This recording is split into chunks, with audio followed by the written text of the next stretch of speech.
Había un hombre que se levantó en una noche a las 1:11 de la mañana. No, nada fuera de lo ordinario, pero se levantó a las 1:11 de la mañana. Bueno, a lo mejor comí una pizza, me cayó mal, déjame acostarme otra vez y dormir un poquito más. Y se acostó y la próxima vez se levantó a las 2:22 de la mañana. Muy raro, pensó. Bueno, no estoy seguro lo que significa esto, pero déjame acostarme una vez más para ver si, déjame acostarme. Tomó un tiempecito para quedarse dormido, pero se levantó otra vez, escuchó una bulla y se levantó a las 3:33 de la mañana. Ya cambió su manera de pensar. Obviamente esto es algo de Dios porque es muy, muy raro y no entiendo exactamente lo que es y me voy a quedar despierto para escuchar la voz de Dios, y se quedó dormido una vez más. ¿Y a qué hora, si usted tiene que adivinar, se levantó la cuarta vez? A las 4:44 de la mañana. Ahora, eso no fue una historia real, pero a veces cuando las personas están escuchando nuestra historia de cómo es que empezamos a conocer a Dios, lo que no deben escuchar es una historia como esa. Un poco raro, ¿no? Un poco como místico. Porque si explicamos que toda persona debe tener una experiencia como esta, ¿cuál es la realidad? No es así. No es así. Cuando yo llegué a conocer al Señor, las nubes o el sol no hizo algo raro, no vi una luz brillosa. No, era algo muy, muy básico. Y lo que queremos hablar hoy es el poder de una historia. El poder de una historia, pero no solamente la historia de Dios, pero también nuestra historia. Miren aquí, por favor, a 1 Corintios 14:9. 1 Corintios 14:9, aquí está dentro de su boletín en esta mañana. Pablo escribe estas palabras. Dice: lo mismo pasa con ustedes si no usan la lengua para comunicar un mensaje. ¿Y cuál es la palabra? Claro, por favor, subrayen esa palabra, claro. Dice: lo mismo pasa con ustedes si no usan la lengua para comunicar un mensaje claro. ¿Y cuál es la segunda palabra? Comprensible. Claro y comprensible. ¿Cómo se va a entender lo que dicen? Es como si hablaran al aire. En otras palabras, lo que Pablo está diciendo es esto. Cuando nosotros estamos comunicando especialmente algo que se trata de la palabra de Dios o la persona de Dios, debemos ser ¿qué? Claro y comprensible. ¿Por qué? Porque hay muchas personas en este mundo que ya son suficientes raros, ¿no? ¿Sí o no? ¿Cuántos están de acuerdo? Sí, claro que sí. Si hay uno al lado de usted, levanta. No lo haga. Pero cuando hablamos acerca de la palabra de Dios, cuando hablamos acerca de lo que Dios ha hecho en mi vida, en nuestra vida, debe ser algo comprensible. No complicado, no místico, pero bastante claro. Entonces, en esta mañana lo que queremos ver son dos historias. Uno de Pablo y uno de un hombre que tenía muchos problemas. Pero antes de empezar, quiero que escriben esto, por favor. Dice aquí en su boletín: las historias y las palabras usadas para contarlas son poderosas. Son poderosas. Las historias y las palabras usadas para contarlas son poderosas. Hay personas que tienen un don para hablar y para contar una historia que es fenomenal.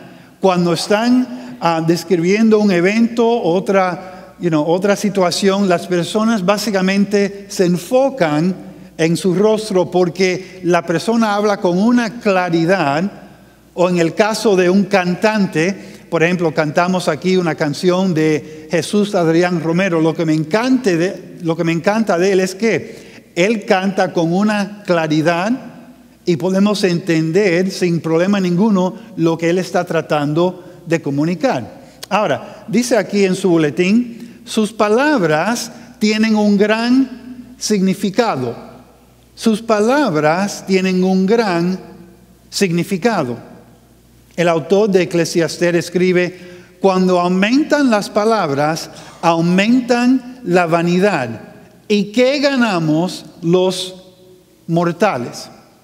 Y lo que él está diciendo aquí es que a veces las personas empiezan a hablar y hablar y hablar, pero las palabras se deben tratar de una manera especial, porque las palabras conllevan algo muy importante, muy, como dice aquí, significativo.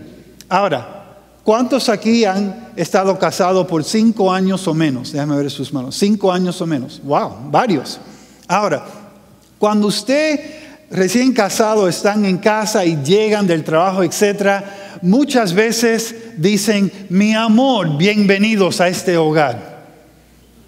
No lo hacen. Ok, yo pensé que era solamente en mi casa. Bueno, a veces dicen que wow, qué bueno es que llegaste al trabajo, estoy tan alegre aquí. ¿Qué estamos haciendo con las palabras? Estamos creando un ambiente. Un ambiente. Las palabras ayudan a crear un ambiente positivo, un ambiente que puede edificar, o ¿qué? Un ambiente negativo, un ambiente que puede destruir. Entonces, cuando la Biblia habla acerca de las palabras pueden ayudar a una persona en edificar una relación, o las palabras pueden ayudar a una persona en destruir una relación que ya existe. Una pregunta, ¿sus palabras están edificando a otros o destruyendo a otros? Antes de llegar aquí a la iglesia, ¿cómo fue su manera de hablar con sus hijos? Con su cónyuge, con su mami, con su papi. Las palabras tienen un gran significado. Ahora, dice aquí el número 2, pueden traer una gran comprensión.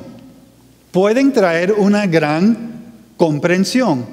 Salmo 119 dice, la enseñanza de tus palabras ilumina, y hasta la gente sencilla las entiende. Subrayen la palabra ahí, ilumina. Ilumina. A veces no entendemos algo. Es un problema o una situación y una persona llega y empieza a enseñar y empieza a explicar los detalles. Y es en ese momento cuando nos enciende el bombillo. En inglés, the light bulb moment. Hablamos de wow, yo nunca lo miré de ese punto. Wow, ahora sí entiendo. Wow, gracias por explicarme eso. El viernes en la noche nos reunimos aquí para ayudar a recaudar fondos para el viaje misionero a Chile.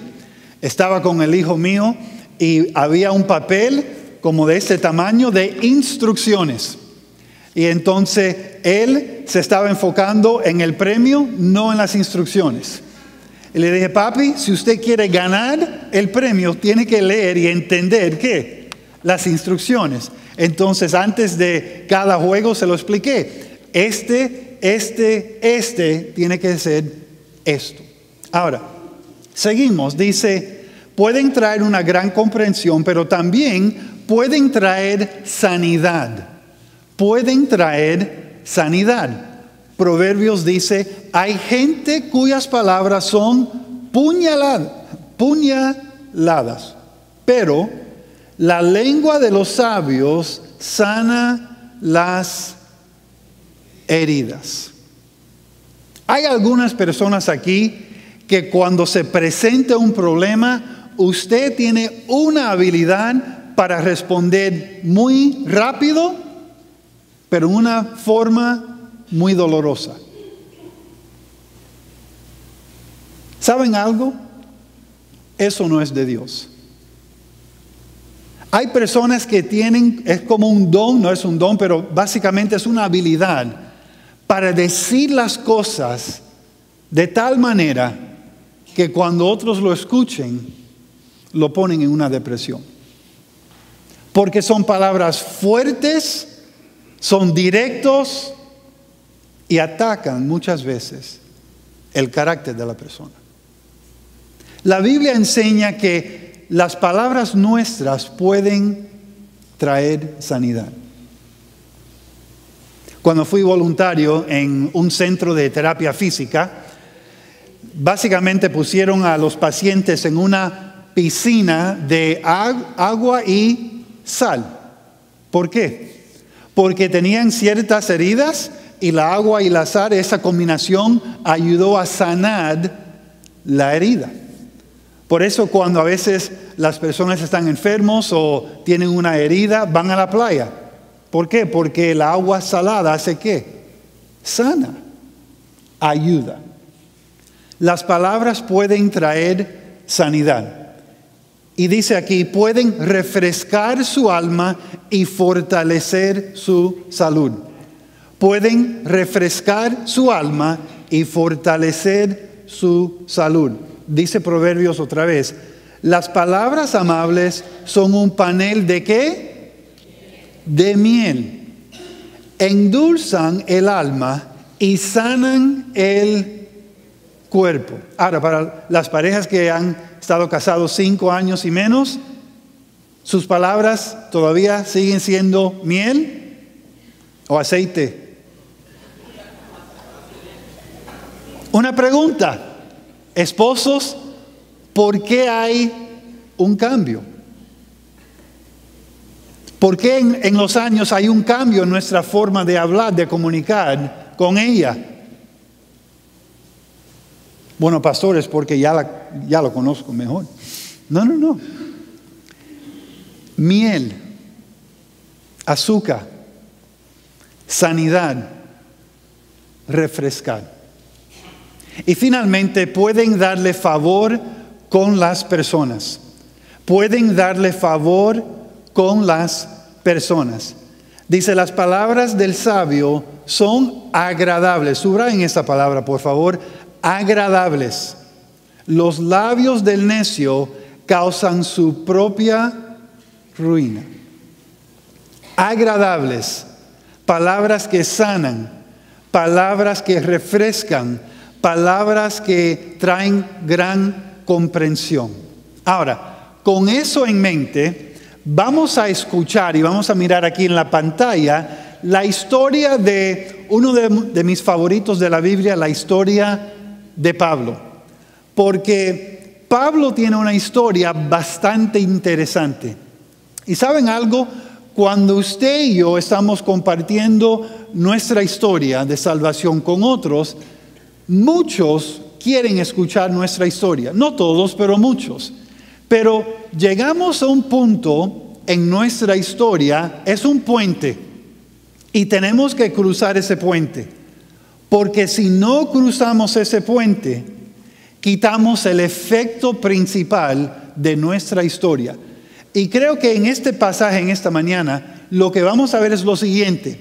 Vamos a ver un rey y un gobernador, y Pablo está en la presencia de estas dos personas. Es como decir aquí el gobernador de la Florida y el presidente, y tenemos una audiencia con ellos y también con sus socios. Y Pablo empieza a hablarle acerca de su historia, y básicamente el rey le da un tiempo para compartir su historia. Pero lo que vamos a hacer es, vamos a leer esto, voy a hablar un poco de unos detalles, pero al final yo le voy a enseñar algo que posiblemente usted nunca ha visto anteriormente. Es algo tan clave y creo que le puede dar la respuesta a esta pregunta. ¿Por qué me rechazan cuando voy a compartir mi historia de salvación? ¿Por qué? Y esta mañana vamos a ver esto aquí en Hechos 26. Si usted tiene su Biblia lo puede abrir, si no, aquí arriba se lo vamos a presentar. Dice Pablo en Hechos 26. Entonces Agripa le dijo a Pablo, ¿puedes hablar en tu defensa, Pablo? Pablo hizo un ademán con la mano e inició su defensa. Rey Agripa, con mucho gusto presentaré ante ti mi defensa de las acusaciones que me hacen los judíos, especialmente porque tú conoces las costumbres y las cuestiones que se debaten entre los judíos. Yo te ruego que me escuches con paciencia. Entonces aquí tenemos un rey que él tiene un conocimiento de ¿qué? De la palabra de Dios, de las costumbres de los judíos. Y Pablo le pide, por favor, tenga paciencia conmigo, pero déjame explicarle esto. Necesito unos minutos. Continuamos. Dice, todos los judíos saben cómo he vivido desde mi niñez y juventud. Lo mismo en Jerusalén que entre mi pueblo.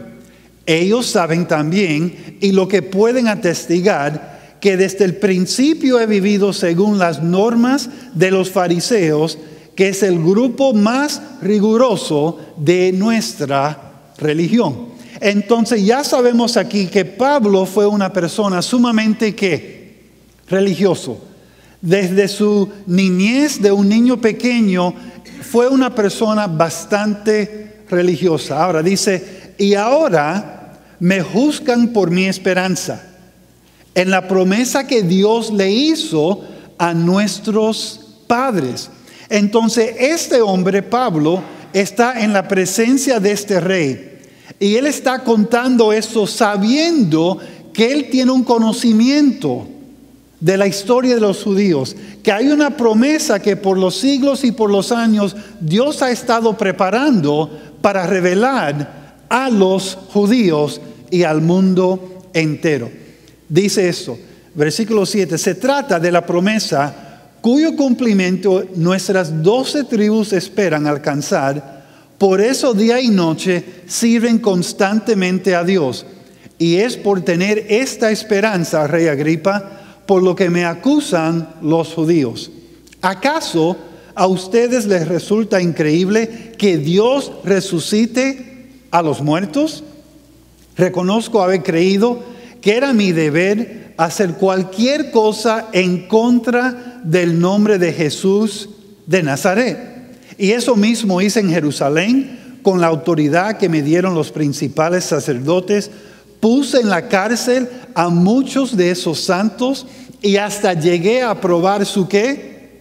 Su muerte. En las sinagogas muchas veces los castigué y los forcé a blasfemar.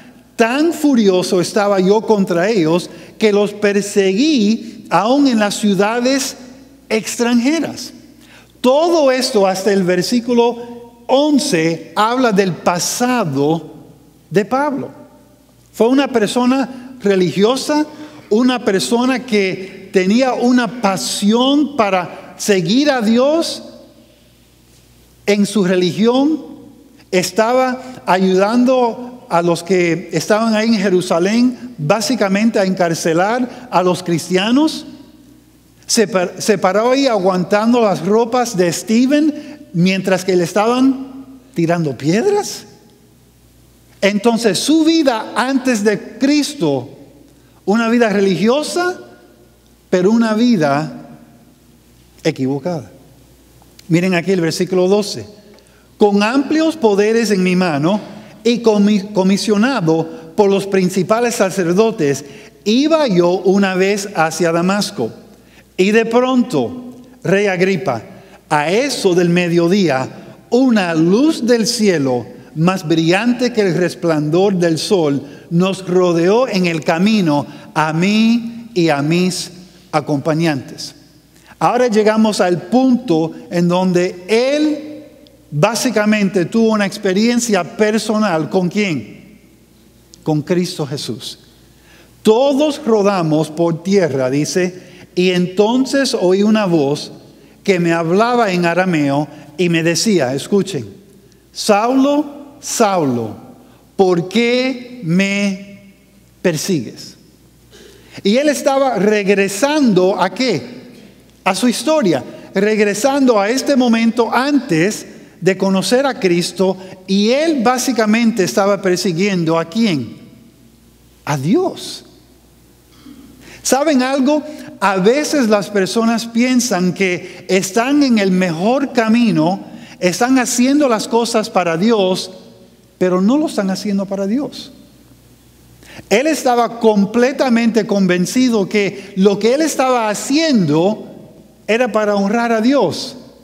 Su religión, su práctica, su pasión, y estaba equivocado. Dice, yo pregunté, ¿quién eres, Señor? Ahora, si usted en esta tarde sale por estas puertas y una luz sale del aire, del cielo, y usted se cae al piso, usted va a preguntar, ¿y quién está ahí? ¿No? ¿Quién es esta persona? ¿Quién se está presentando aquí? Y el Señor me dijo, yo soy Jesús a quien tú persigues. Ponte de pie, que me ha aparecido a ti porque, ahora mira la misión de Pablo, aquí está. Tú vas a ser ministro y testigo de lo que has visto y de otras que aún te voy a mostrar. Básicamente Pablo tenía una buena carrera, tenía bastante influencia, tenía suficiente dinero, tenía contactos poderosos, pero ¿saben algo? No tenía la misión correcta de Dios. Estaba equivocado. Ahora, dice el Señor, versículo 17, yo te libraré de tu pueblo y de los no judíos, y quiero que vayas a ellos, para que les abras los ojos y se conviertan. Dice aquí, de las tinieblas a la luz y del poder de Satanás al poder de Dios, para que por fe en mí reciban el ¿qué? El perdón. Reciban el perdón de sus pecados y la herencia de los que han sido santificados.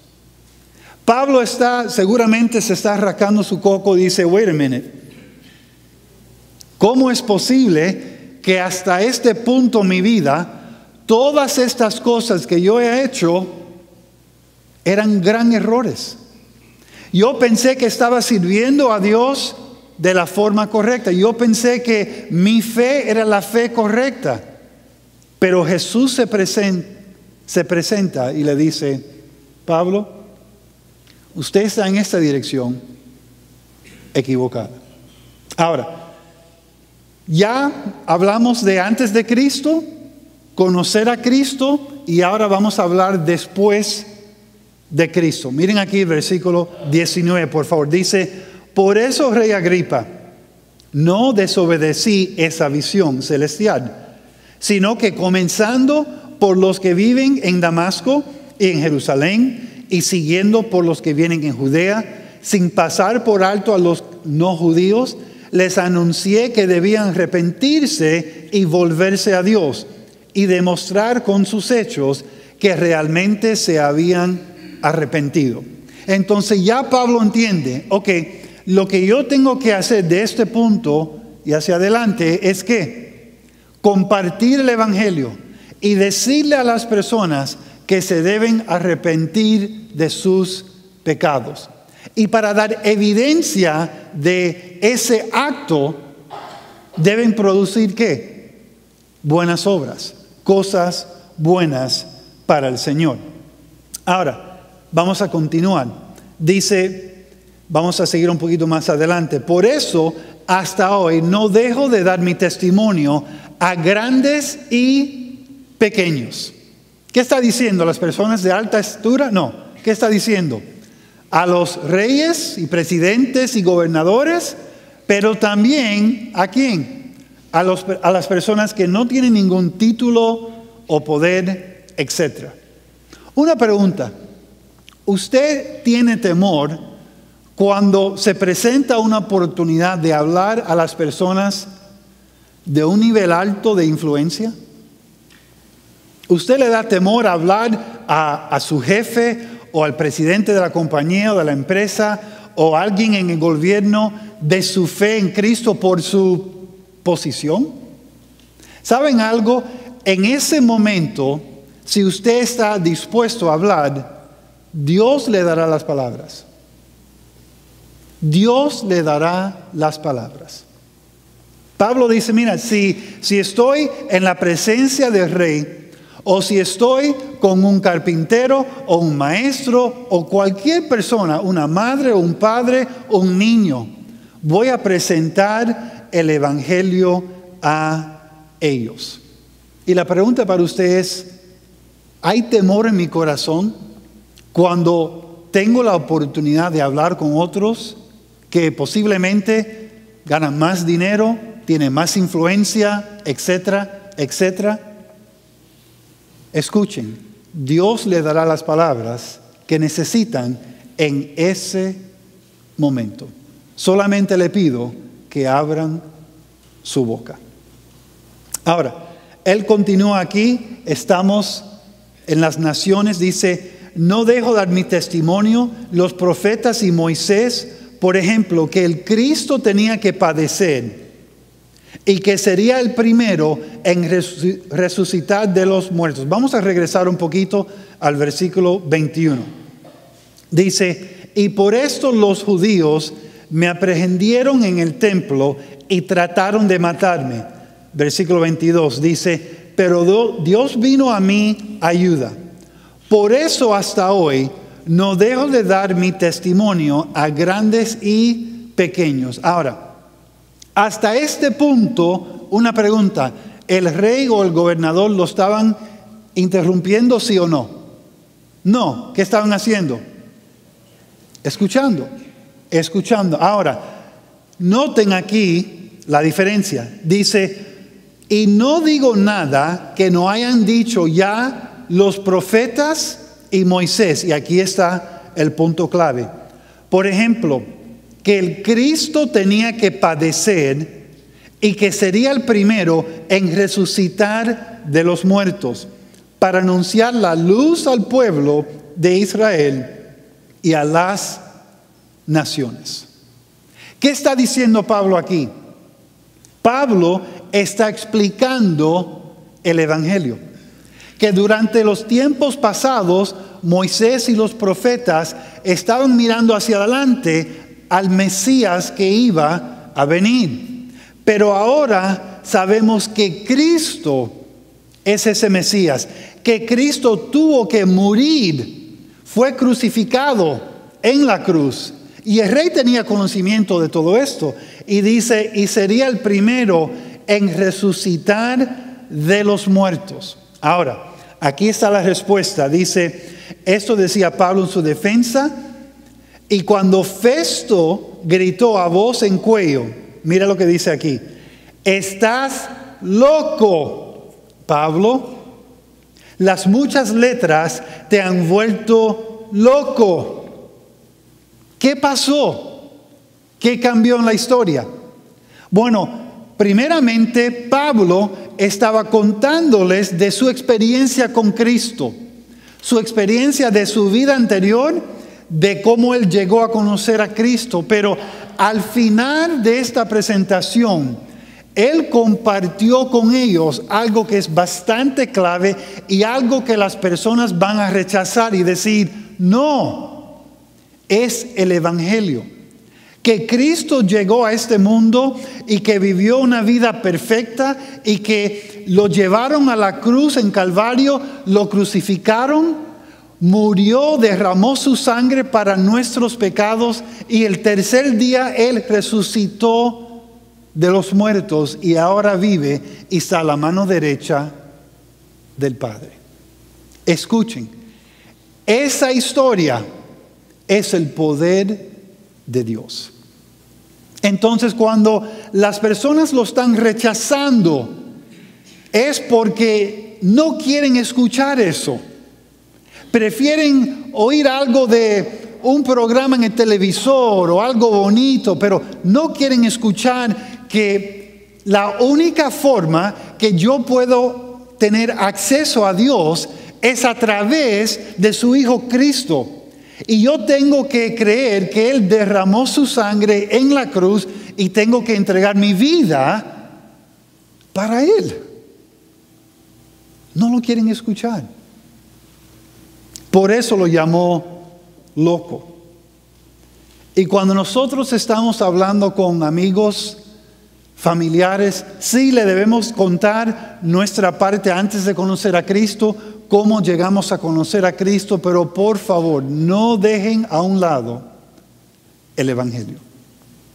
Porque el Evangelio es lo que va a dividir. El Evangelio es lo que ellos tienen que responder. El Evangelio es el mensaje de nuestra esperanza en Cristo Jesús. Pablo respondió: no estoy loco, excelentísimo Festo, lo que estoy diciendo es la verdad y tiene sentido. El rey también lo sabe y por eso hablo con él de esto sin ningún temor. Ahora, sabemos que el rey en estos tiempos tenía el poder de hacer ¿qué? Con un dedo. ¿Matar a quién? A Pablo. ¿No me gustó su forma de hablar? Aquí quedó. Pero Pablo, sabiendo que él tenía un conocimiento de la palabra, miren aquí lo que dice. Él dice: tú, rey Agripa, ¿crees en lo que dicen los profetas? Y él dice: yo sé que sí lo crees. Agripa le respondió: ¿con tan poco pretendes hacerme cristiano? Pablo, estás hablando aquí por 2 minutos y usted piensa que en 2 minutos ya me voy a convertir en cristiano. Y Pablo dijo: pues Dios quiera que con poco o con mucho, no solo tú, sino también todos los que hoy me escuchan y lleguen a ser como yo, pero sin estas cadenas. Ahora, él no está hablando de una cadena de oro. Él está hablando de cadenas en sus manos y posiblemente también en sus pies. Marcel, ¿cómo puedo tener esa misma confianza? ¿Cómo puedo tener esa misma autoridad para proclamar mi historia? Bueno, creo que hay 2 partes. La primera es esta: Dios tiene una historia. Aprenda a contarla bien. Dios tiene una historia. Aprenda a contarla bien. ¿Cuál es la historia de Dios? Ya lo hemos hablado. Y aquí tienen una ilustración.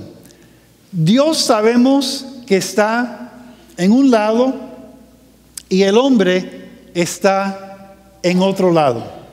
Antes de continuar, piensen en esto. No hay manera humana que nosotros podemos alcanzar a Dios. Ahora, durante los siglos las personas han dado grandes ofrendas, no llegan a Dios. Han practicado la moralidad, la religión, no han llegado a Dios. Han hecho buenas obras, no han llegado a Dios. ¿Qué enseña eso ahí arriba?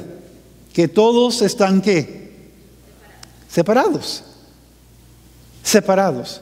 Entonces, la historia de Dios es que el hombre está separado por Dios por sus pecados. Pero las buenas nuevas, el Evangelio, es que Dios envió a su Hijo, Jesucristo.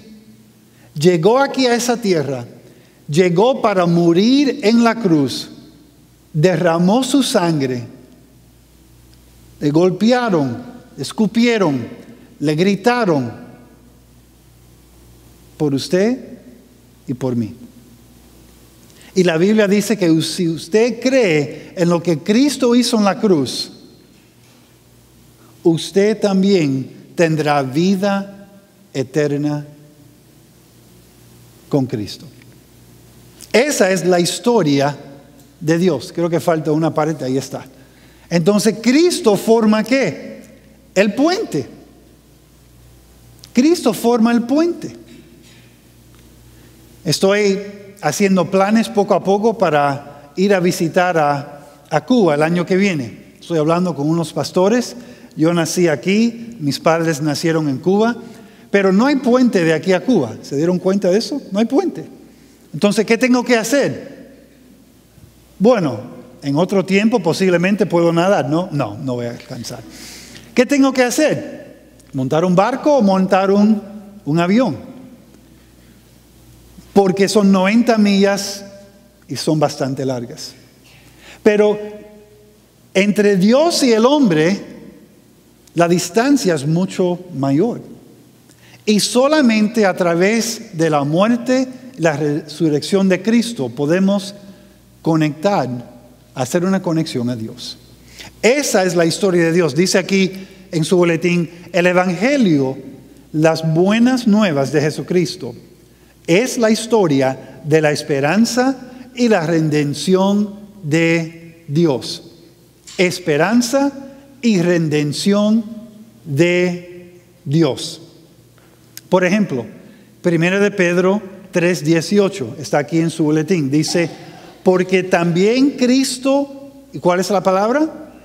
Padeció una sola vez por los pecados, el justo por los injustos, para llevarnos ¿a quién?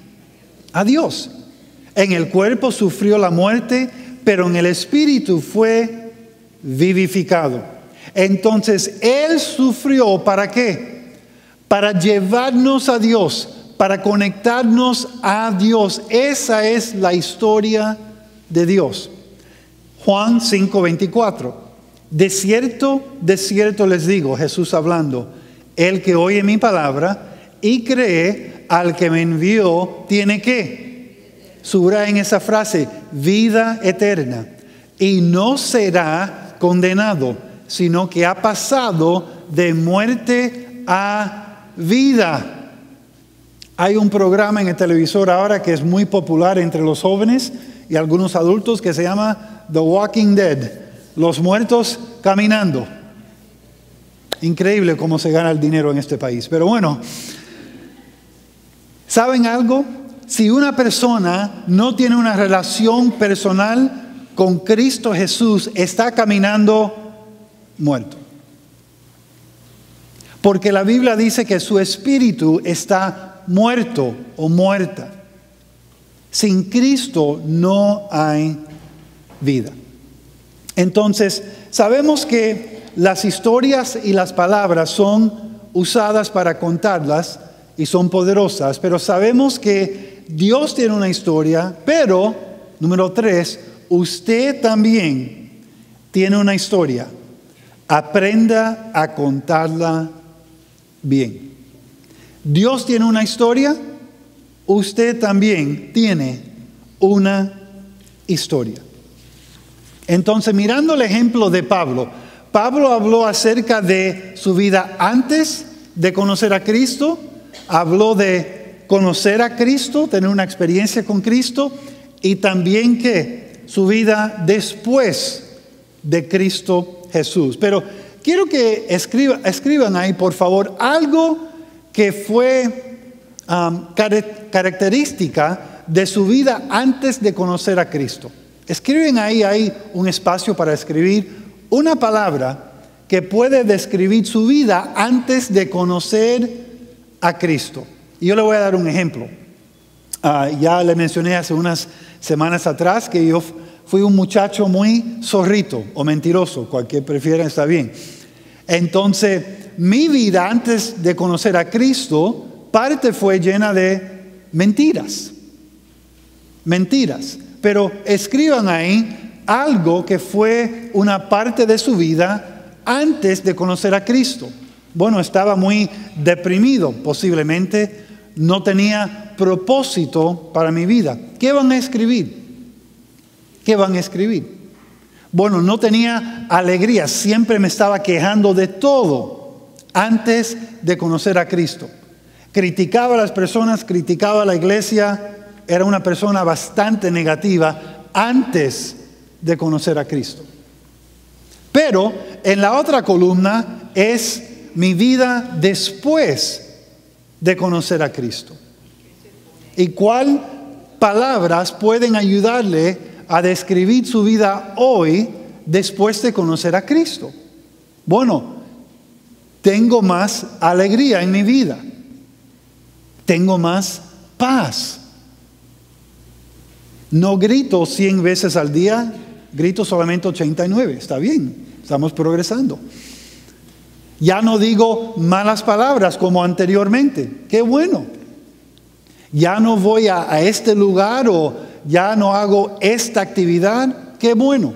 Algo antes, algo después de conocer a Cristo.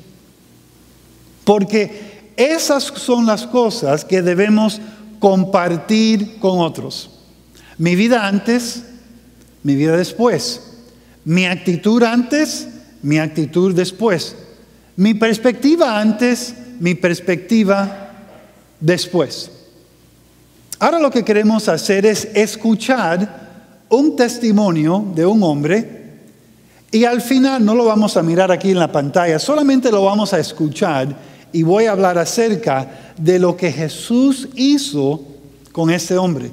Porque creo que nos puede animar en nuestra vida. Porque a veces pensamos, Marcel, es que no me siento suficientemente preparado para dar mi testimonio, para contar mi historia de lo que Dios ha hecho en mi vida.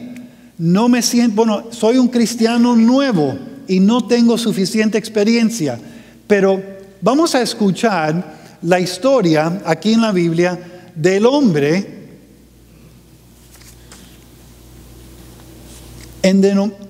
nunca puedo decir esta palabra, endemoniado. Gracias. Pienso que tengo un caramelo en la boca. Ahora, vamos a escuchar la historia y después vamos a hacer unas aplicaciones. Vamos a ponerlo. Capítulo 5. Cruzaron el lago hasta llegar a la región de los Gerasenos. Tan pronto como desembarcó Jesús, un hombre poseído por un espíritu maligno le salió al encuentro de entre los sepulcros.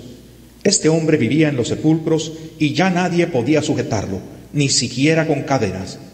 Muchas veces lo habían atado con cadenas y grilletes, pero él los destrozaba, y nadie tenía fuerza para dominarlo.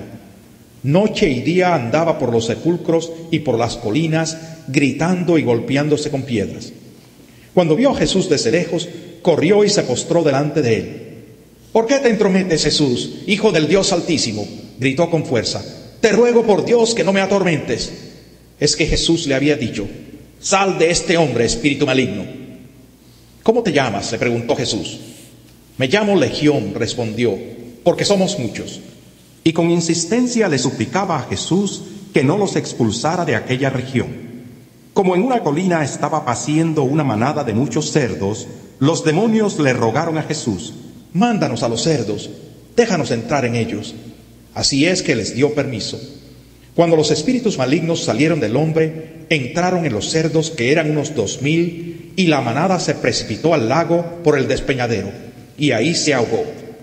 Los que cuidaban los cerdos salieron huyendo y dieron la noticia en el pueblo y por los campos. Y la gente fue a ver lo que había pasado. Llegaron a donde estaba Jesús, y cuando vieron al que había estado poseído por la legión de demonios, sentado, vestido y en su sano juicio, tuvieron miedo. Los que habían presenciado estos hechos le contaron a la gente lo que había sucedido con el endemoniado y con los cerdos. Entonces la gente comenzó a suplicarle a Jesús que se fuera de la región. Mientras subía Jesús a la barca, el que había estado endemoniado le rogaba que le permitiera acompañarlo. Jesús no se lo permitió, sino que le dijo: «Vete a tu casa, a los de tu familia, y diles todo lo que el Señor ha hecho por ti y cómo te ha tenido compasión». Así que el hombre se fue y se puso a proclamar en Decápolis lo mucho que Jesús había hecho por él, y toda la gente se quedó asombrada. Ahora, un hombre bastante interesante. ¿Dónde vivía este hombre? En las tumbas, en el cementerio. ¿Alguien quiere vivir en el cementerio? No. A veces cuando estamos visitando el cementerio y está bajando el sol, ¿qué hacen las personas? Se van. Nadie quiere estar ahí en la oscuridad. Pero este hombre vivía en las tumbas día y noche, subiendo a las montañas, gritando, se estaba cortando. Era una persona que tenía serios problemas. Nadie lo pudo aguantar, estaba fuera de control. No tenía relaciones con personas, no tenía amigos, no tenía alguien ahí a su alrededor constantemente. Y entonces llegó Jesús. Y Jesús llegó y inmediatamente reconoció el problema. Inmediatamente entendió la causa principal de su pecado, de su error. Y después lo sanó, mandó a los demonios, a los cerdos. ¿Y cuál fue la respuesta de esa comunidad? ¿Cuál fue la respuesta a Jesús? Cuando vieron a este hombre tranquilo, vestido, sentado, ¿cuál fue su respuesta? Váyanse. No querían nada que ver con quién, con Jesús. Ahora, aquí tenemos una persona nueva en la fe, una persona que ha pasado por muchas dificultades y él está listo para ir con Jesús y sus discípulos. Y escuchen otra vez lo que Jesús le dice. Vete a tu casa con tu familia y cuéntales las grandes cosas que el Señor ha hecho contigo. Cuéntales cómo ha tenido misericordia de ti.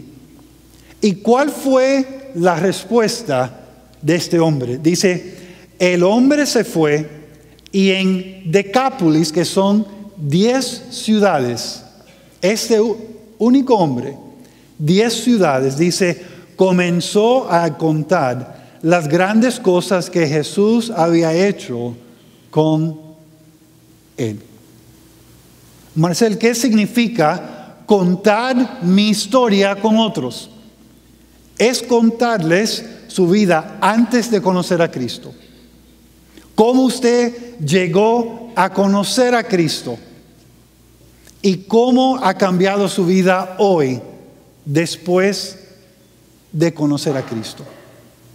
Contándoles las cosas maravillosas de Dios.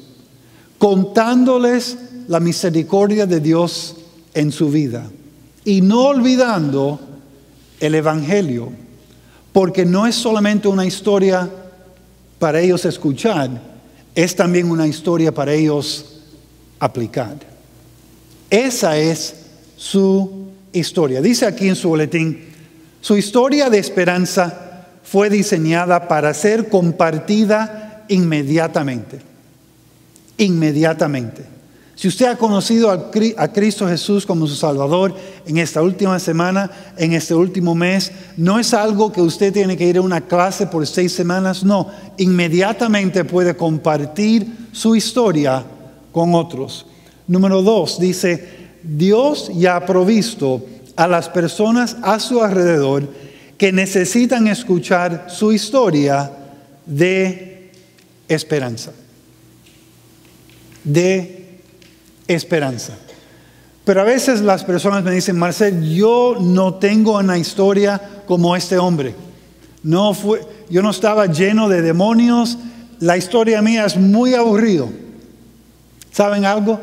Hay personas que no responden a la historia de este hombre, pero sí van a responder a su historia. Sí van a responder a su historia.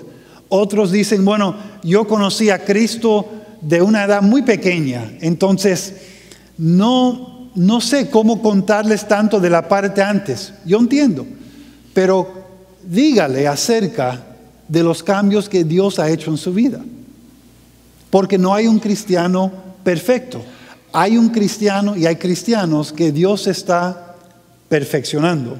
Otros dicen, bueno, yo he leído en la Biblia que Dios tiene una elección y ya Él ha escogido las personas que Él va a salvar. Sí, eso es la verdad. Pero ¿saben algo?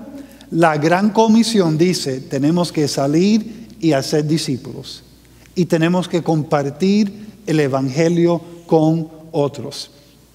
Otros dicen, bueno, no es el Evangelio y compartir su historia solamente para los nuevos creyentes.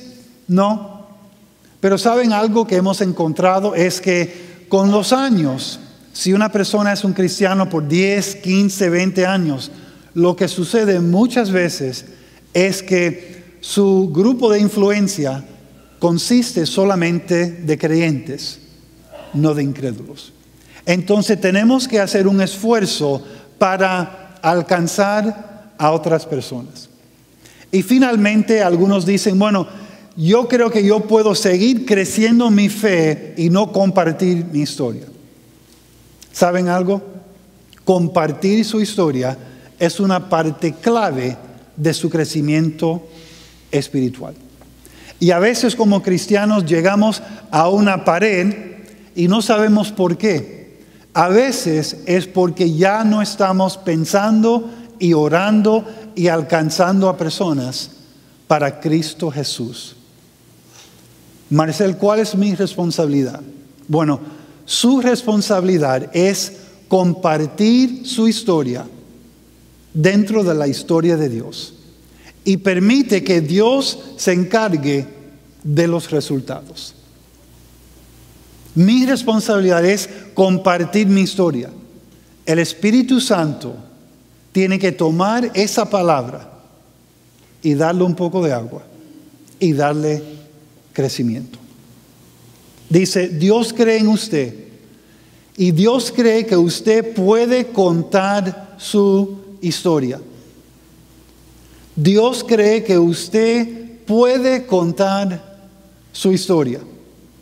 Dígale a su vecino en esta mañana, Dios cree que usted puede contar su historia. Es la verdad. Nadie aquí está en el cementerio sin ropas. Nadie. Y posiblemente esa no es su historia, pero sí tienen una historia que en el contexto de la historia de Dios, la gran historia, la historia primaria, es una historia poderosa. Y finalmente dice, ahora mismo Dios confía en usted para contar su historia de esperanza a los que le rodean. Dios confía en usted para contar su historia de esperanza a los que le rodean. Y dice aquí en el punto clave, su historia es de gran alcance. Aprenda a contarla bien.